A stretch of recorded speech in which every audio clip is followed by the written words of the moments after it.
Hi guys and welcome back. In this video we're going to talk about how to interpret the GI effects stool test from Genova Diagnostics. Now I like Genova just fine, but I haven't really run this test in a number of years because I do think it has a lot of inadequacies and the cons outweigh the pros for me and my clinical practice, and I haven't found it incredibly useful for my patients with IBS, SIBO, and IBD. That being said, it is a very popular test, particularly amongst my profession, so it will be typically ordered by a functional medicine doctor, integrative medicine doctor, naturopath, herbalist, nutritionist, dietitian, something like that. And for that reason, I thought I would make a video on it. So let me go ahead and share my screen with you. And we're going to cover the GI effects stool profile from Genova. So first and foremost, this is a sample report that you can get right on the Genova Diagnostics website. So if you would like to do so, you can see what is actually tested and what is not, and you can follow along. But I will say that Genova really does go above and beyond as far as providing little summary pages at the beginning. So I do like that they do this. It makes it really easy to see where you need attention at a glance. I think they do this more for the patient side of it and a little bit less for the practitioners, but I know some practitioners use this too.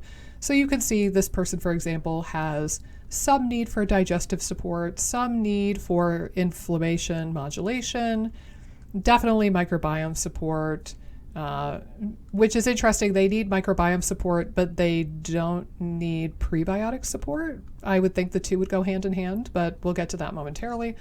And then finally, a need for antimicrobial support. I would assume that goes with the 10 for dysbiosis. So this is really nice. They give you some kind of bullet points and ideas. It's not the be-all, but it is a nice little overview.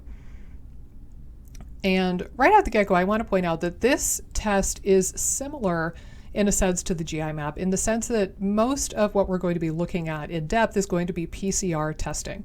So they are taking a fragment of bacterial DNA, not the whole genome, and then they're running that through a polymerase chain reaction, and they are doing the test based off of that. Now, what I will say here is they give you commensal microbiome analysis, and this is an overall balance, and they give you. And this is one of the areas where they actually mention the healthy cohort thing.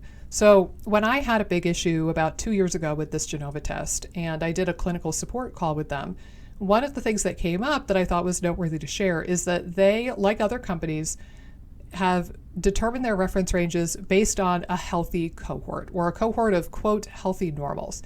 They didn't give me any detail on how that cohort was selected, how healthy they truly were.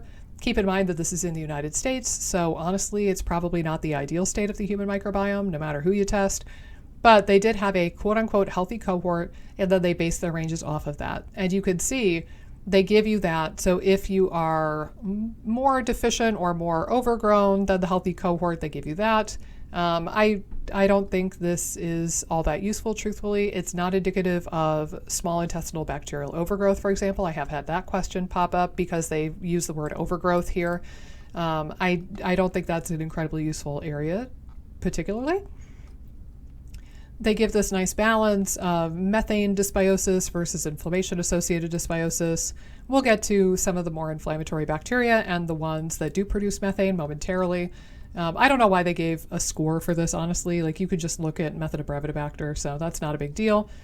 And then interestingly, they put the two of them on this little graph, which I don't know. I don't find that incredibly useful personally. The commensal balance that as they give it, I've always had a problem with how they report this actually. Because it's very nondescript. It's very like, okay, you're in kind of like the orange zone, so how doomed are you?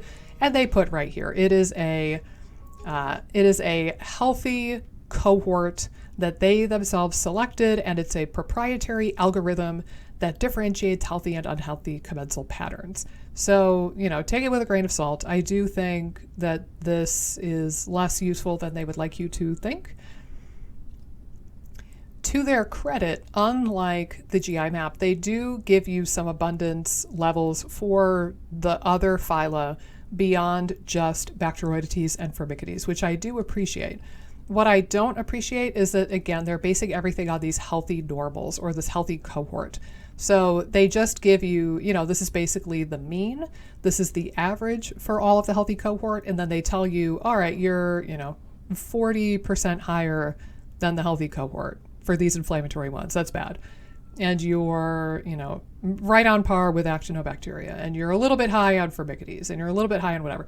So I personally don't find this incredibly useful. It would be much, much more helpful if they gave this as a relative percentage. So if we were able to see, for example, Firmicutes is 62%, Bacteroidetes is 30.8%, Proteobacteria is 5%, and the others make up some smaller fraction. I find that to be a lot more useful because then I can determine my own reference ranges and I can make that decision. But Genova, I think, has always catered to the busy functional medicine practices, and they try to kind of take out that heavy lifting for the practitioner, which is both nice and bad. With this type of testing, you cannot compare apples to oranges now. If you were to do another test like a GI map or another test like a 16S stool test or a whole whole genome sequencing test, you wouldn't be able to compare because they're just basing this on their healthy cohort, which I personally don't find super useful. For the metabolic and the inflammatory and the absorption markers, I do think that Genova is pretty darn good with this, and I do typically take their ranges at face value. Pancreatic elastase, you could see, has its own range, and this is per the data. This is consistent with other data I've seen where below 200 is deficiency or pancreatic exocrine insufficiency, and if you're above 200, you're good to go. So that is in line with research studies. Everything else, if it has these little dashes here, then they are doing all of their ranges based on that healthy normal cohort. And again, I kind of use that with air quotes, but they're giving you this quintile distribution. And if you're right in the middle, that's like right in the middle of their bell curve, basically. And then they figure if you're way the heck out here, you're abnormal. If you're way the heck out here, you're abnormal. Again, I really wish I knew how they picked the healthy cohort because it is an American-based company, and I suspect that the people in that cohort have probably, taken acid suppressors and taken antibiotics and had stress in their life, and it's probably just not actually what you want from the human species, but it's, good enough for an American test, I suppose. So that is that. But I do think that the triglycerides, the phospholipids, the cholesterol, like all of that, I think is useful. Calprotectin, again, I haven't run this test in a number of years. I haven't had an issue with calprotectin yet, but I really don't see this test that frequently. It's nice that they give a little bit more information in the way of eosinophilic protein X. That's another inflammatory marker. And then lastly, they have these gut microbiome metabolites, and they give the total amount of short-chain fatty acids and the relative percentages of these three types. And what I will say is if you have an abnormal amount of these, it doesn't necessarily mean that you're doomed.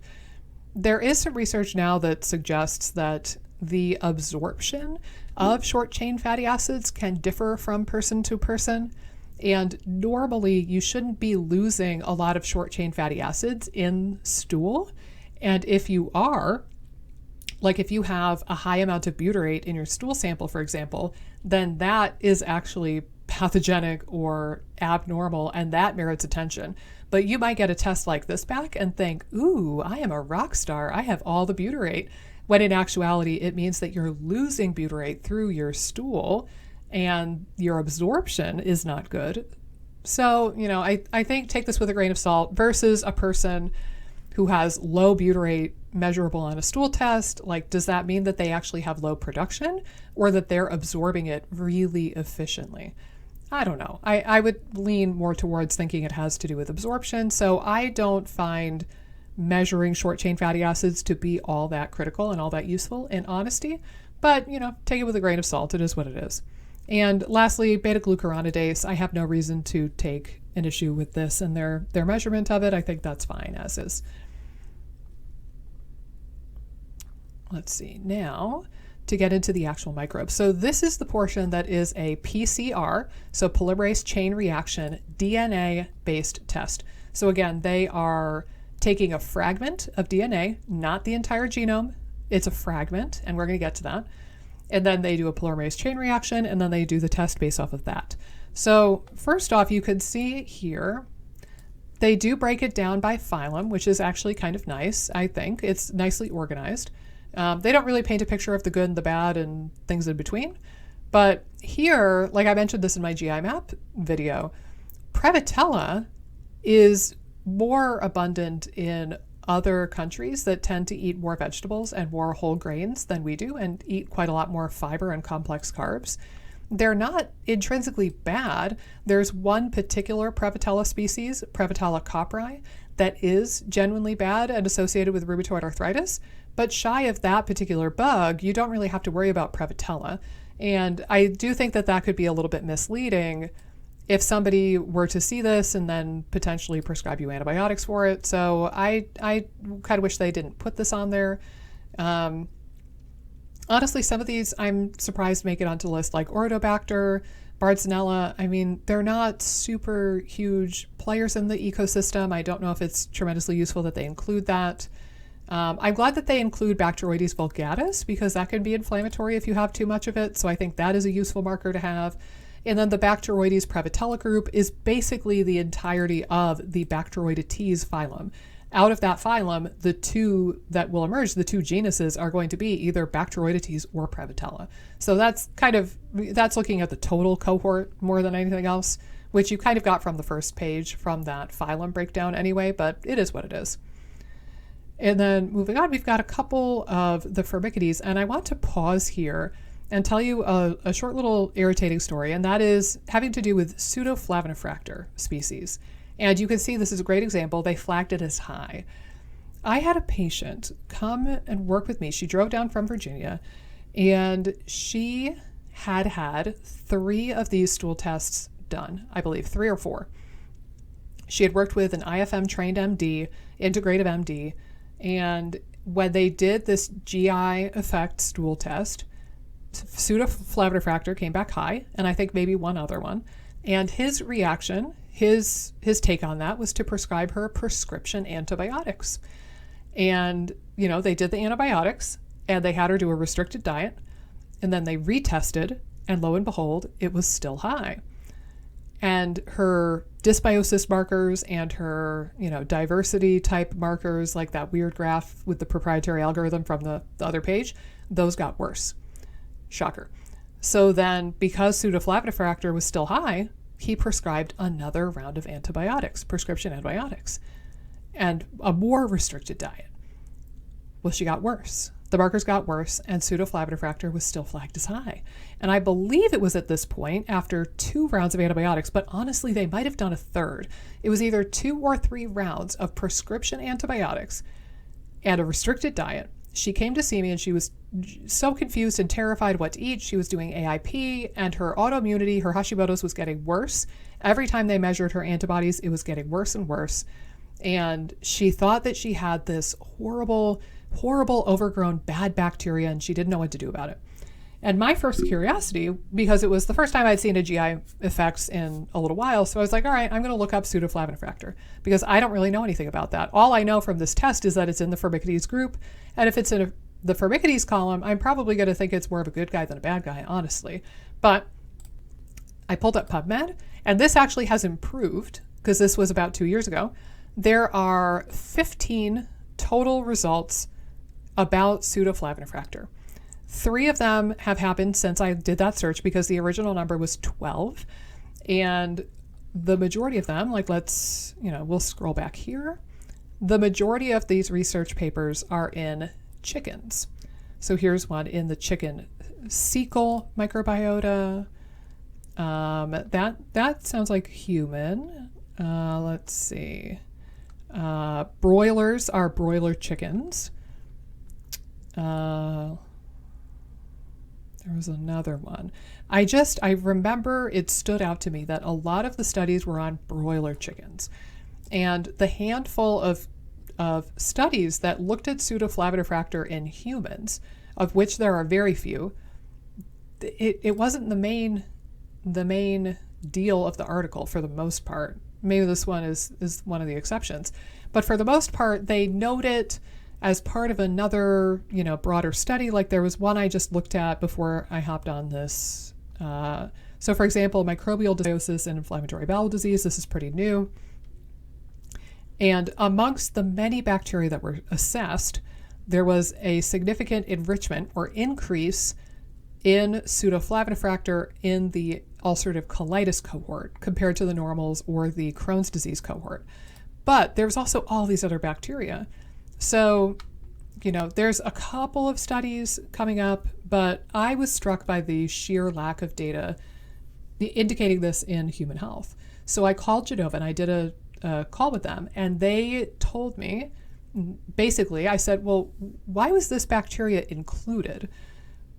This seems like it shouldn't even be included. It's not a major player to the best of our knowledge, and there's hardly any research on it. And the guy basically told me, yeah, well, we did like internal research and we thought it was worthy of putting on there, so we did.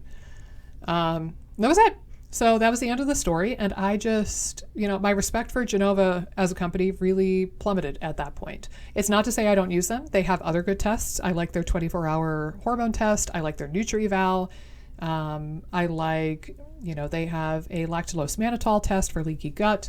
So they use some of the other tests, but it really just made me very frustrated because this was an example where, because the lab decided to include a possibly irrelevant microbe or a very poorly understood microbe on their test, it led a doctor to making a poor clinical decision and prescribing antibiotics to a patient who not only did not need antibiotics, but was harmed by them per, again, this graph of the healthy pattern and the variance, and with each additional test, she moved further into the red. So it really frustrated me on so many levels. But that being said, so if you have elevated pseudoflavinofractor, I would kindly tell you to just ignore that. We don't have the data to really say if it's a problem or not. And being in Firmicutes, I would tend to think it is not a problem.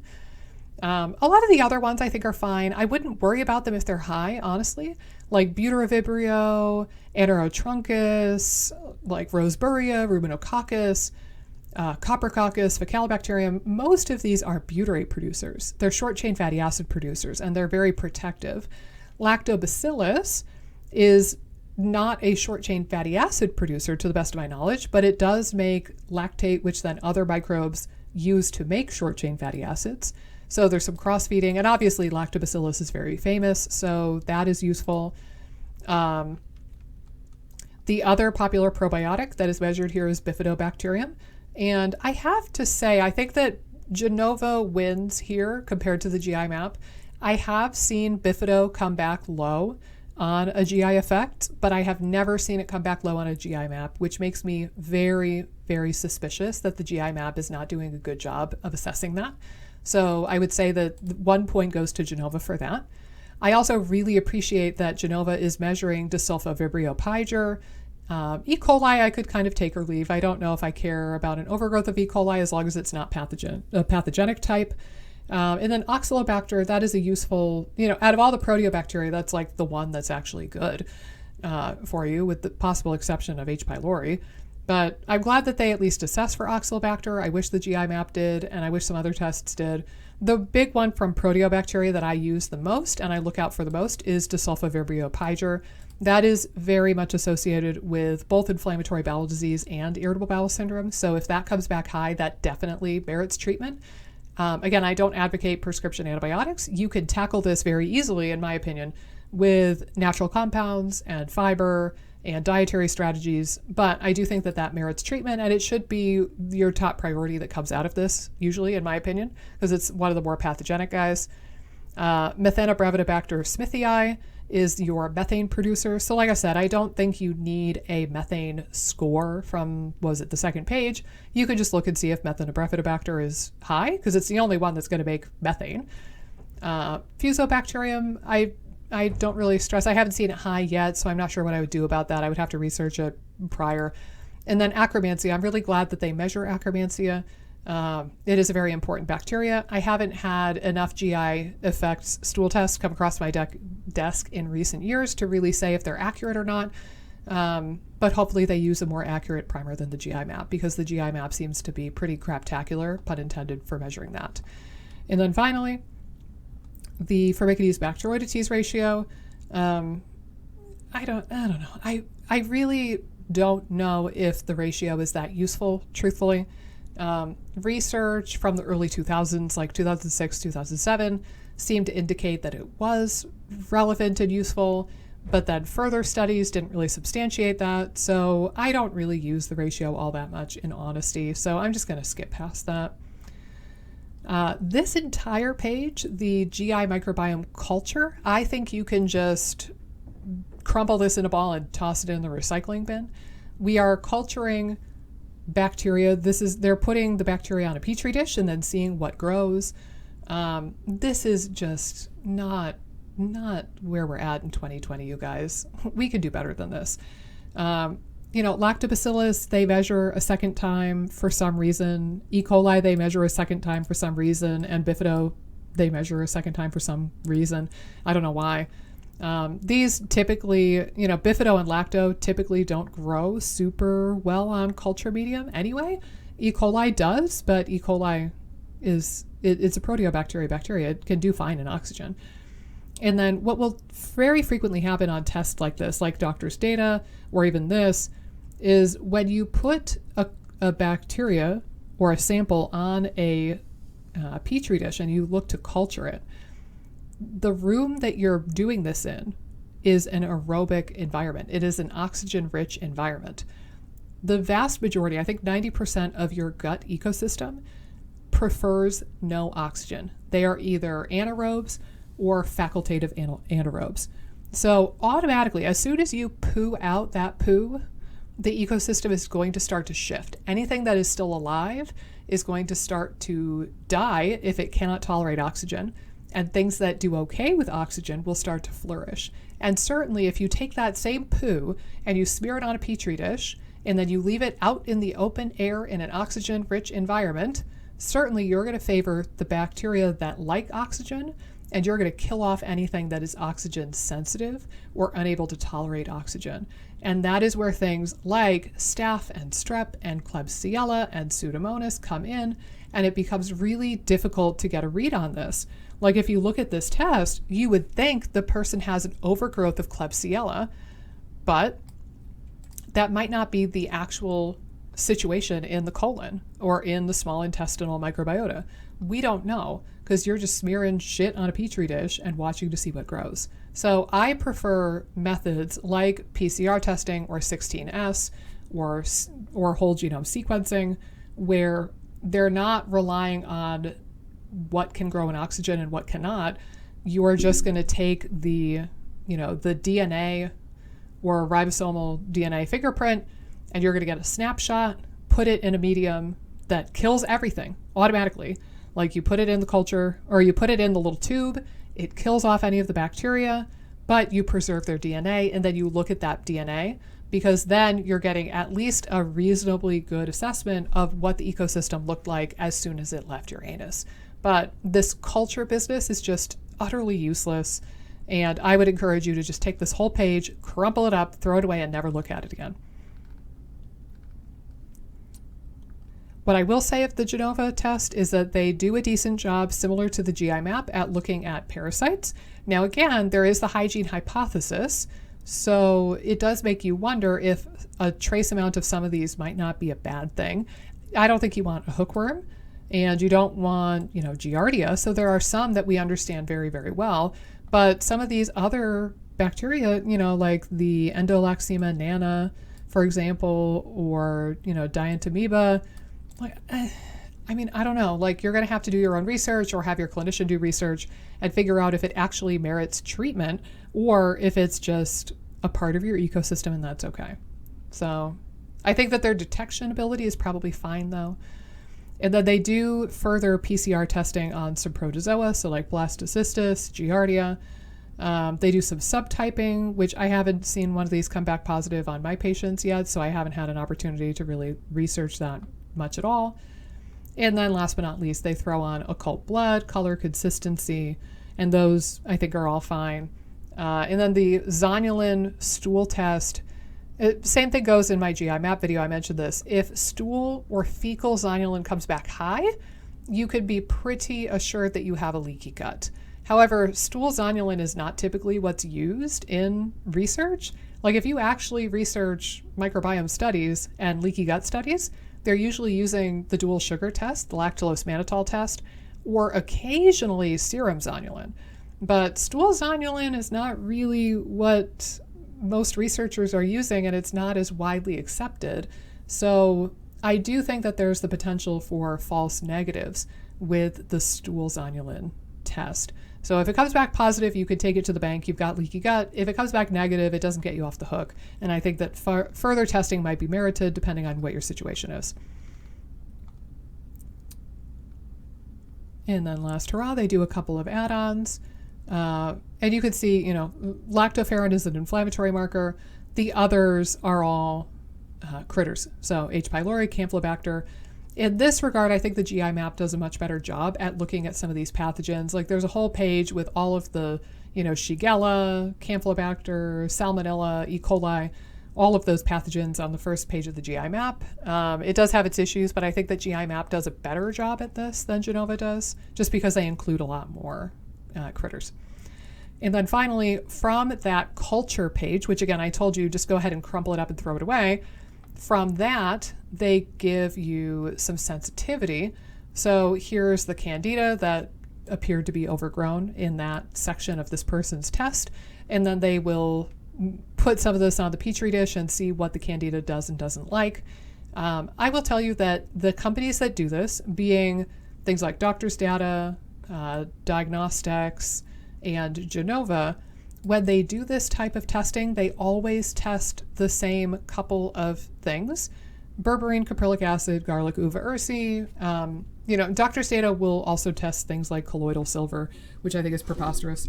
But what I will note is that for a while, I was using a test like this, or I was using this exact test, and I tried to base my clinical decisions off of this part of the report. So if I saw an overgrowth of candida, I would look at this, say, ooh, caprylic acid, let's do it. That's the best one. And what I noticed is I wasn't getting good clinical outcomes based off of that. If somebody's test said, ooh, this critter is sensitive to uva ursi, I would do uva ursi, and I was getting really humdrum results. Again, and I really wonder if a part of that is that the culture tests overstate the presence of the aerobic or oxygen tolerant bacteria, and they might be significantly shifting what you're seeing in the stool test and making it very misleading. So perhaps the issue is less their ability to do this type of testing and test natural agents and antifungals. And I think the bigger issue is that just because something appears to be overgrown on the culture test, that does not mean that that is the issue for you or the reason why you have the symptoms that you do. So rather, I think that you probably are better off ignoring this as well, because again, it's using this page of data is contingent on your belief that the culture part of the results are valid and useful, and that is something that you need to pay attention to. And in my opinion, that could not be further from the truth. And then similarly, you could see here they did the same thing for Klebsiella.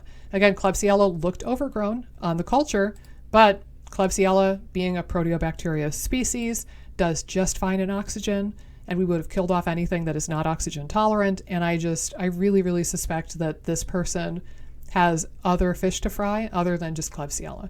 Certainly not pseudoflavinephract. That's all I could say. But, I think that this test does some things really well. Like I said, I think that they do a good job looking at and detecting parasites. You have to use your judgment, and your clinician has to use their judgment, determining if it's a parasite that you actually need to treat, because not all of them merit treatment. But I think their ability to detect it is fine. I think their ability to detect some of the digestive markers and inflammatory markers is probably fine.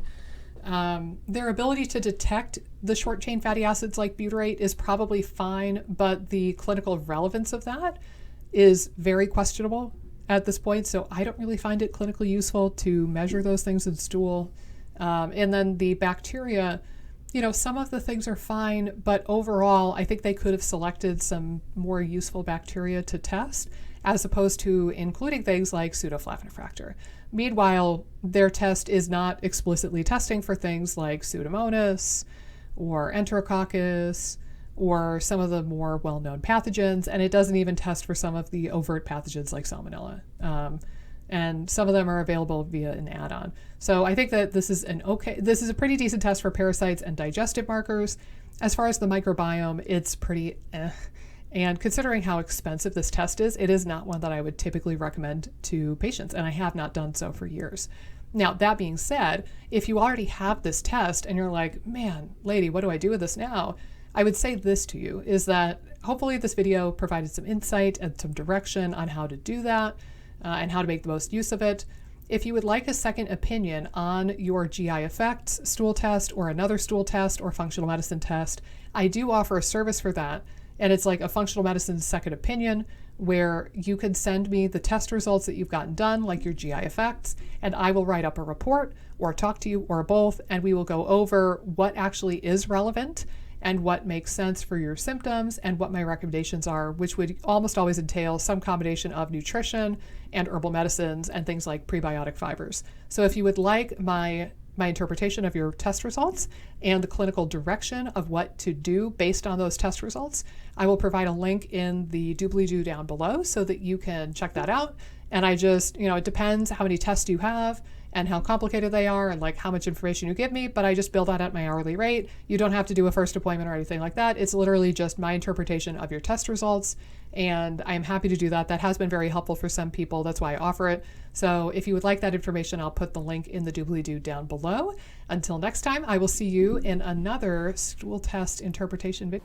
Hey guys, if you like this video, be sure to subscribe, ring the bell, click the like button, and leave a comment down below with the videos that you would like to see me do next. Doing all of those really helps support the channel and support my efforts in making as many videos as possible for you guys.